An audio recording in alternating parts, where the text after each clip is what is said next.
Alors, salut à toi qui me regarde aujourd'hui.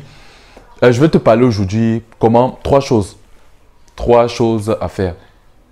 Trois choses à éviter et trois choses à faire pour éviter l'excès de rumination, de pensées négatives. Vous savez, Dr. Joe Dispenza, un de mes mentors, un neuroscientifique que j'aime beaucoup, a l'habitude de dire notre cerveau réagit en fonction de notre environnement. Environnement physique autour de nous, l'environnement mental aussi, et l'environnement physiologique, notre corps.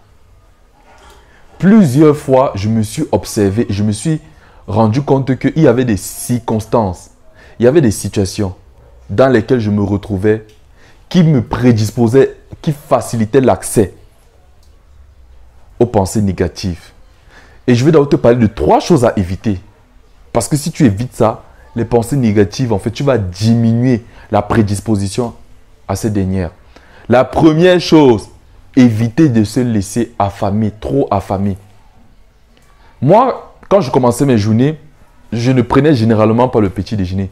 Donc, je me levais comme ça, je commence à travailler, je charbonne, je travaille. 11 heures passent, 12 heures, 13 heures. Je commence à ressentir la famine.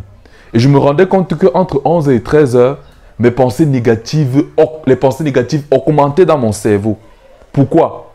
Parce que quand tu te prives de nourriture trop longtemps, sauf si tu es en jeûne, mais quand tu te prives de nourriture, quand tu ne prends pas le petit déjeuner, à un moment donné, quand ton cerveau a fini d'utiliser les ressources disponibles, il va commencer à générer le cortisol.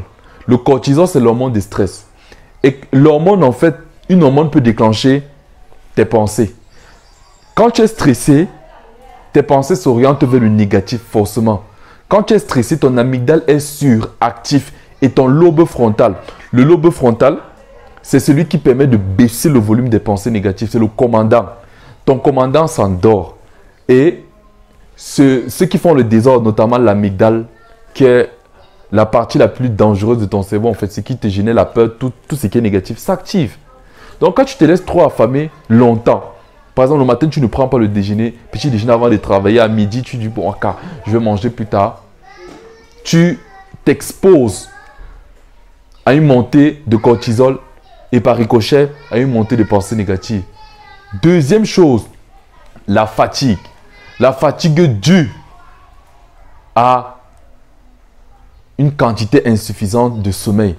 Beaucoup de gens disent, c'est vrai, il faut sacrifier le sommeil, Mais d'après le docteur Daniel Amen, chaque fois, si tu dors entre 4 et 6 heures de temps, tu diminues le flux sanguin vers ton cerveau.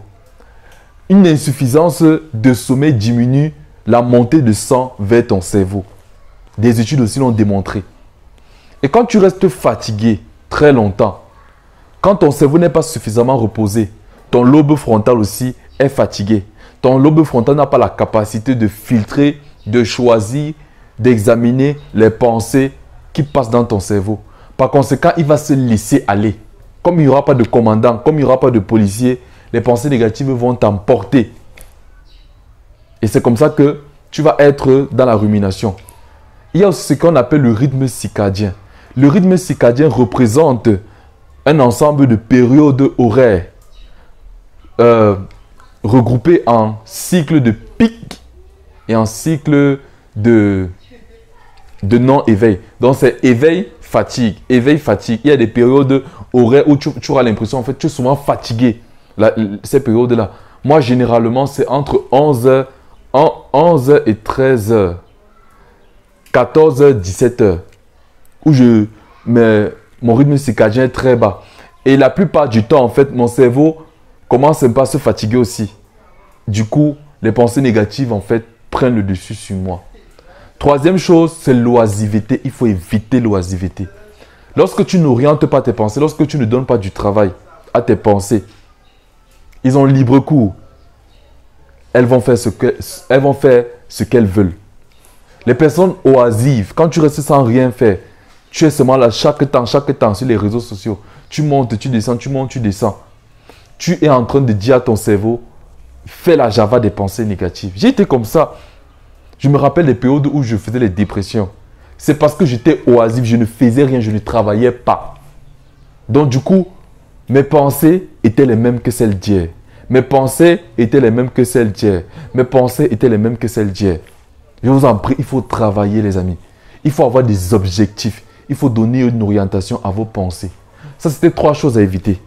Maintenant, 3 choses à faire pour renforcer, entre guillemets, ton système mental, ton système immunitaire mental aux pensées négatives. Première chose, change d'environnement.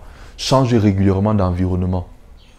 Les études ont démontré que quand tu changes d'environnement, ta façon de penser aussi change, tes pensées changent.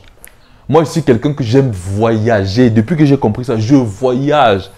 Chaque temps, comme on dit au Cameroun, excusez le langage, je suis toujours en train de voyager. Quand je reste trop longtemps dans un même environnement, je constate que mes pensées sont les mêmes. Dès que je voyage, il y a comme un shift qui se produit dans mon cerveau. La preuve, dans un livre du Dr. Dispenza, il a expliqué que un nouvel environnement favorise ce qu'on appelle la neurogénèse. La neurogénèse, c'est la création de nouveaux neurones, de nouvelles connexions neurologiques. Donc, quand tu changes d'environnement, quand tu t'habitues à expérimenter de nouveaux environnements, tu expérimentes la neurogénèse. Deuxième chose, change de milieu social.